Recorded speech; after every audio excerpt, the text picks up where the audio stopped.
The $35 million renovation project is coming to downtown East Moline, but when people will start seeing the changes depends on funding. News 8's Marissa Sulik shows us how the city may look in the next few years. It's new tonight at 10.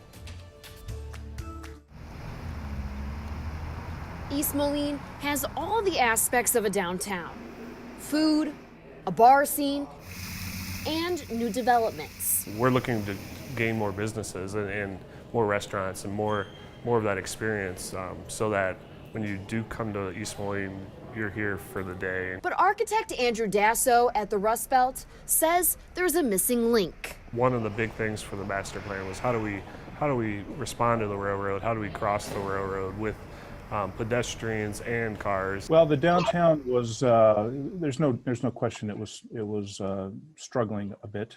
City Administrator Doug Maxiner says that's why the city approved a $35 million project, or a plan to connect the Bend, the Rust Belt, and 15th Avenue.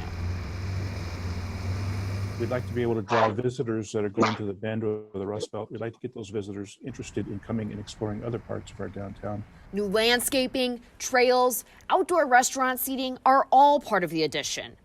Take 12th Avenue, the street along the Rust Belt, for instance. Right now, it's just a two-lane road. It's fairly dark.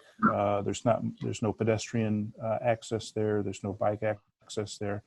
This would actually shift the road to the south. And that makes room for a bike path, which connects to the Bend and downtown. To get anything done, to get $35 million done or something like this, would take some grant money to be able to facilitate that in a timely fashion. But to make this reality soon depends on if the city receives funding. Without the grant money, it'll just be a slower path. And paths that will weave the city together. In East Moline, Marissa Sulik, WQAD News 8. Well, the city will find out if they receive that grant money next month. The project could start as soon as next year.